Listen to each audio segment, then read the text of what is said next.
Anyway, let's go on to talk about climate ninjas. Sounds edgy and cool, doesn't it? It won't be, though. No, it's not. No, it won't be. Of course it's not going to be.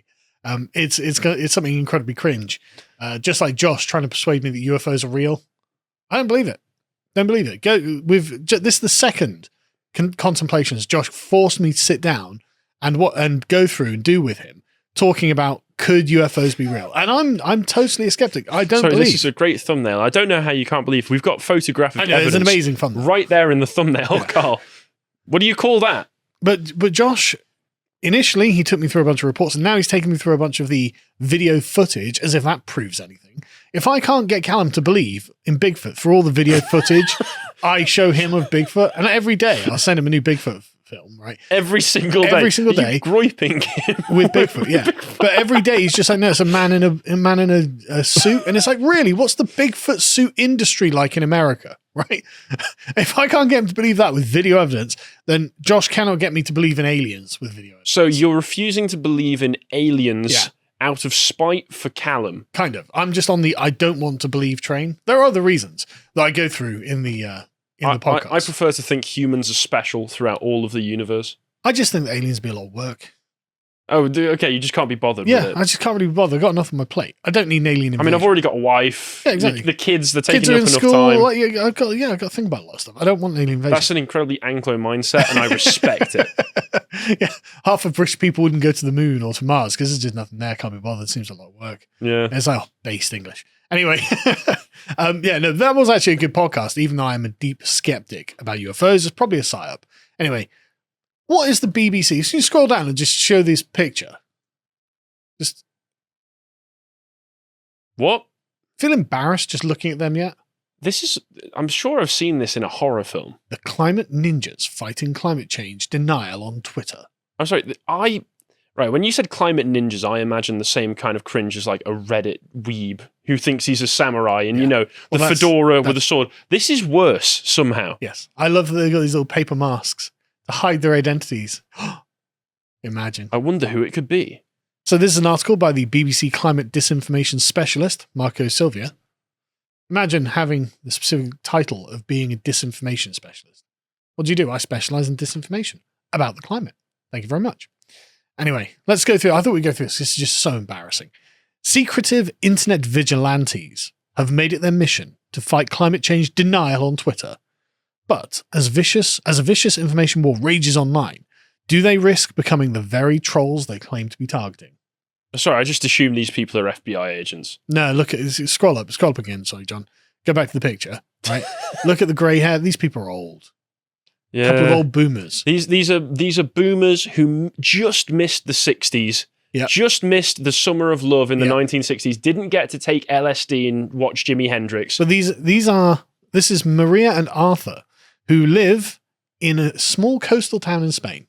So they have benefited from the system that is screwing your generation at the moment, and they've checked out with their pensions, and now they're sat on a lovely Spanish villa overlooking the Mediterranean on Twitter because they think they're saving the world by reporting people's tweets. They got theirs.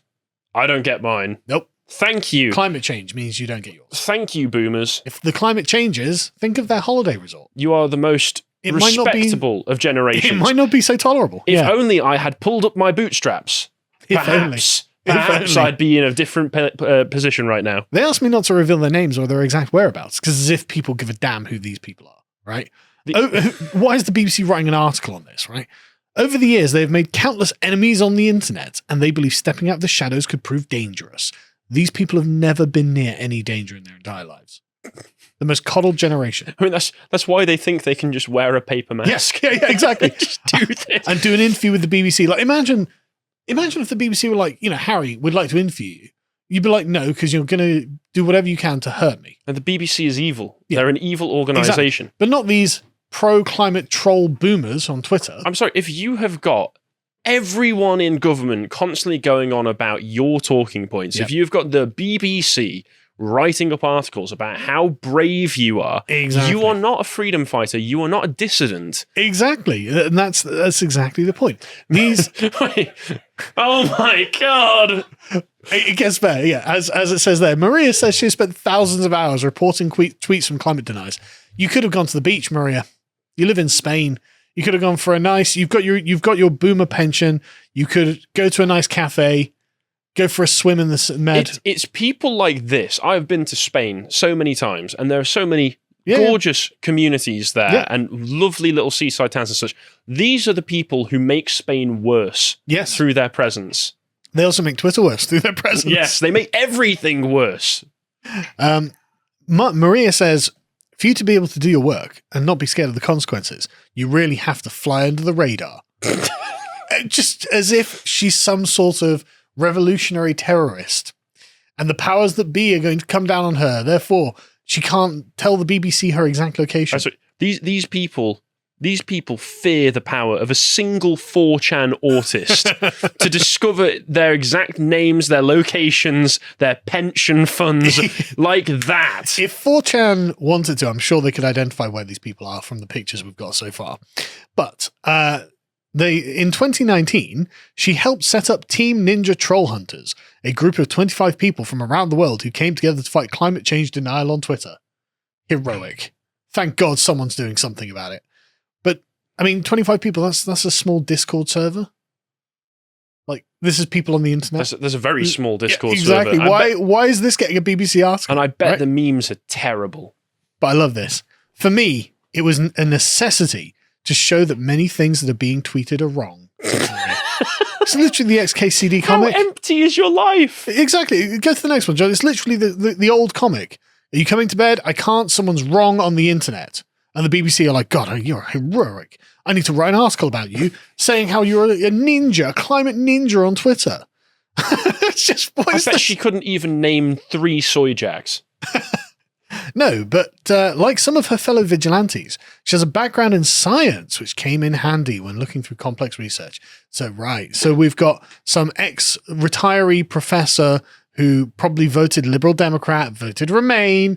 It's like a template of people who have been like brainwashed into this one thing. And so now she's just like, no, people are tweeting wrong things. I have to do my part to save the planet. Come on, you're doing nothing. You're doing absolutely nothing, right? So, but with her Snoopy t-shirt, Maria does not strike me as a ninja, and neither does her softly spoken partner Arthur, whom she recruited into the group. We fought many battles together, and we also had a lot of fun. You've fought battles. I argued people with Twitter. I mean, honestly, this I'm the world's greatest warrior, if that's the case. This is such a reminder. I was complaining about it earlier during breakfast. I was complaining to people just about the boomers, the hippie boomers who went to Woodstock, took drugs and had sex in a field and thought they made a difference. Oh, I fought the power. No, you didn't. I've been a professor at Brighton University for 35 years, and then I retired to Spain, and now I'm fighting battles on Twitter. Come on. This is what happens when you move too far for your grandkids to visit. Yeah. But they obviously spent their time fact-checking false or misleading claims they found on Twitter. So it's bored boomers who are trying to uphold the order that has brought us to the position we're in now, right? The ninjas spotted claims going viral and responded to them with links to factual information, academic papers or scientific reports, which I'm sure are all completely correct, right? But after a couple of months, you realize you don't make an impact because for most of these people, facts are irrelevant. It's like, lol, you've just been wasting your time then. Says the crazy old lady wearing the paper mask for the BBC interview. But I love it. It's like, oh yeah, we spent thousands of hours doing this, but then it turned out that was a complete waste of time. Then they kept sending me this image of a man saying yes with a chaddish jawline and a beard. Yeah, a man with the biggest jaw I've ever seen. So it was time to come up with new tactics. The ninjas began keeping tabs on prominent Twitter accounts which disputed the basic science of climate change. Whenever those users tweeted something which broke the platform's rules, they would report them. But that must suck now that Elon Musk is in charge. Well, I don't know. I've seen some people still get taken off of Twitter, but I don't know how widespread it is. Well, as the BBC tell us, climate change denial is not forbidden on Twitter. What are you doing? I'm going to report this climate misinformation. Yeah, but that's okay. He's allowed to say that.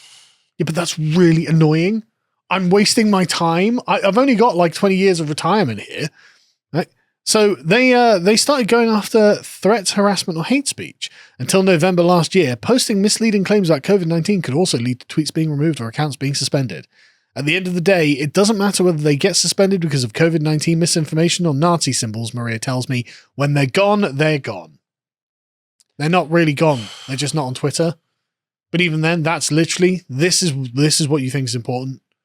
And this reminds... Don't you have grandchildren? Which you think? They obviously don't have grandchildren. Well, or if they do, they don't want to associate with them, because why would you want to go and visit these if they were your grandparents? I'd love to go and play on the beach and make a sandcastle, but I've got climate ninja work to do. This reminds me of something else I saw on Twitter the other day, which is we're both big fans of Ash Sarkar. Oh yeah, yeah. She's a bastion of mask off moments. Yeah, mask off moments. She's winning, lads. Yeah, she is. She was quote tweeting someone the other day who had used a particular slur to describe her, denoting to her background, shall we say, after she'd posted some absolute socialist nonsense on Twitter.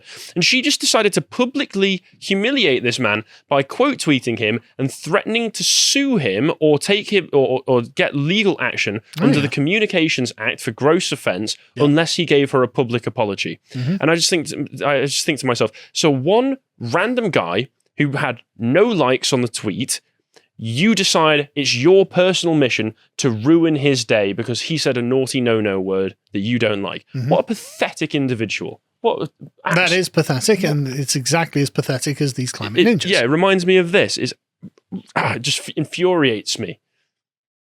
Nothing better to do with her time. Because, of course, Ash Sarkar is childless. Anyway. These people might be. Yeah, that's going to be my go-to insult for women I don't like. You're childless. No. Empty egg carton. But I do think that these people probably don't have grandchildren. That's the problem. So anyway, thousands of slow hours of painstaking work paid off. Paid off? You've gained nothing. Literally nothing, as we'll get to in a minute. They claim that as a result of their action, about 600 Twitter accounts promoting climate change denial were suspended. 600. Humanity saved. Climate change averted. Their villa isn't going to sink into the sea now. The sun cooled down a few degrees after that one. Yeah. One of those accounts was Mike's. He was an Australian engineer with more than 23,000 followers on Twitter, many of whom believe in conspiracy theories, so many of whom are correct on things. In April, but I bet everything they believe has ended up coming true, right? In April last year, his account was permanently suspended from Twitter after posting an unfounded claim about COVID vaccines. I'd like Mike to be unsuspended, please. If he hasn't already been. We'll get to that. The ninjas share a set of rules laid out in a document called The Resister's Guide to Effective Troll Hunting. You're such a nerd. Should we have a look at this? You're such a nerd. The Resister's Guide. Resistors to what? You are the power structure. You're a professor. You're a scientist. You are embedded in the thing. You are living out on your pension, and you call yourself the Resistance. Oh, come on, have some self-awareness. And the thing is, right, this is only like 4 pages long, and it's really boring, actually. Of course it is. No, I thought it'd be kind of interesting, right? There's nothing interesting in it. As you can see there, the 3 main components of a troll hunting group are secrecy, which is nobody outside your small group who is aware of his activities ever. Focus, keep reporting the biggest accounts, and organization, the tracking of trolls reported, so you make sure they don't create new accounts. It's like really... You'll be working within Twitter's own guidelines, the terms of service, where you need to utilize terms of service. You read the terms of service so that you can report accurately. You've got the terms of service on your side of the biggest social media organization in the world, and you think that's right. I'm the resistance. Yeah, I'm the resistance. Yeah. I'm on the dark side. I'm the rebel faction against the empire. Oh. Yeah, exactly. It's so embarrassing. But also, doesn't it just feel like hall monitors? Like, it does. Really cringe boomer hall monitors. I'm going to report you to the principal. I'm having a cigarette. Piss off. This is cry bullying. Yes, it is. Yeah. Anyway, going back to the article. Maria always insists that she played by the rules and that she knew where the line was. I bet she did play by the rules because she's really boring. It's just... Arthur, however, he was a maverick. Oh, he's a bad boy, was he? Yes. Arthur's methods led him to getting temporarily suspended from Twitter for a couple of times. So Arthur was harassing people on the internet and got himself suspended. Oh my God. When I engaged climate deniers, I noticed some of them got agitated. And when I continued to do it until the point where they showed harassing behavior against me, which is not allowed, then you can get rid of them. Okay. In the process, I got suspended a few times because I was obviously harassing them too. So I annoyed somebody enough that they lashed out because of how horribly annoying I am, and then I ran straight to the teacher to tell them off. And the BBC interviewer says, I suggest to Arthur that his behaviour may not be so dissimilar to that of an online troll. And he says, well, that's partially true, yes. It's like, yeah, that's why you got suspended. Except he was probably nowhere near as funny. Definitely making the world a better place, though. Like and this is going to be definitely making Twitter a better place. If I'm just an insufferable arsehole on Twitter for enough times. Greta Thunberg is going to be awarding this man the key to Sweden soon. I point out to him that by provoking his targets into crossing a line, he could be causing real-world harm. And Arthur says, I can't see any real-world damage, which is worse than what they're doing. When they're trying to convince people climate change is a myth, they're inflicting damage upon all of us. These people have done zero damage. Like, there's no damage done from a tweet, no matter how much misinformation is involved. That's the thing. Despite how much misinformation they care about. Sorry, the people spreading the misinformation are nobody in any position to change anything about how the climate crisis is being handled. No. But Arthur did get himself suspended a bunch of times, so that's good. I imagine he's ban evading at the moment. It's nice to be able to say that judgmentally, because I'm not ban evading. There you go. For the first time Shoes in 5 on the years. other foot now. Yeah, exactly. Suck it, Arthur. But the ninjas' efforts have been somewhat hampered by Elon Musk's takeover of Twitter, because Elon Musk thinks that people should be able to say what they think. Last November, the billionaire announced the platform would reinstate thousands of previously suspended accounts. Mike's account was among them. There we go. Another victory for the conspiracy theorists. That was a slap in the face, Maria said. If Twitter decided that these people should be suspended, there was a good reason for it. Yeah, but Twitter has decided they should be unsuspended. There's a good reason for it, Maria. This is the problem with the boomer, scientist mindset. It's like, well, there's the holy institution that made a decision, and now it's made a different decision, and I've got to commit to that. Like, if Twitter decided they should be suspended, and there was a good reason for it, and they're unsuspended, well, then you've got to accept it. You have no choice. No, I think the boomer mindset isn't even just that. I think it's just, I know better. Well, I always, in every circumstance, I know better because I'm older than you. That's what she's saying, but she's also appealing to the authority of the institution there. It's like, yeah, but if the institution reverses its decision, you just have to deal with that, Maria. And you have to accept the authority of that institution. And what if the institution that gave her degree decided, sorry, that was bunk science we were teaching, you will take that back now? And so Maria and Arthur rage quit Twitter. They've now left Twitter, but other members of the group have stayed there. Their online battle continues. So they're fruitlessly reporting tweets. Twitter did not respond with requests for comment. Yes, the BBC contacted Twitter over this. Apparently they didn't respond to requests for comment, but I think that we already know that Elon Musk rigged it so that the contact's email responds with a poo emoji. So actually we know that the BBC's lying here, and that they did get a response because it's automated, and it called them a piece of Eat S, BBC. And then Elon Musk had the interview with the BBC where he told them to eat S straight to their face. But what I love about this is like they just rage quit Twitter. Well, if we can't report people for climate change denial, I'm leaving this platform. It's like, maybe you should. But the BBC journo says, I've spoken to several of the group's current members, and they described a recent uptick in climate misinformation circling on Twitter. Very based. For Arthur, this just proves how relevant the ninjas continue to be. If just a fraction of regular people would do what we did, we would all be much louder than the deniers together. Wow, that's fascinating. We are surrounded by pathetic and unimpressive people. It's look, Grandpa, go and enjoy your retirement, right? Your days of saving the world are over. Please, Arthur. Look how you screwed it up. Arthur, I'm begging you, please take the medication that your doctor is prescribing you. Arthur, just go and have a beer in a sunny garden, watch some TV, learn some Spanish. Have a good time. Anyway, this got reported around quite a lot, actually. I found a bunch of, rag SJW things, but this all looked very recent. Look at the troll hunters. We go to the next results. All the heroic troll hunters. It's like really in the BBC did as well. Like, why? Like the BBC and leftist rags are all basically the same at this point. Because the BBC, these leftist rags that you pointed to, obviously part of the resistance. No. This isn't, unfortunately. This is coincidental. This was on April the 1st.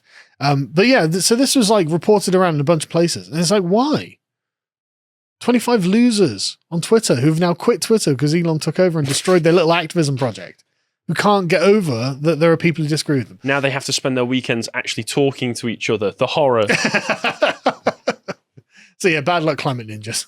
Thanks for watching that segment from the podcast Lotus Eaters. I hope you enjoyed it. If you'd like to find more of what we do, you can go to our website, lotuseaters.com, and subscribe and become a premium member to access all of our premium work for as little as £5 per month. For instance, recently, Rory and I had a discussion on the Zoomer question on the frequent live hangouts that we do on the website. If you'd like to find more of what I do and follow me, you can find me on Getter at Harry Lotus Eater. Thank you, and take care.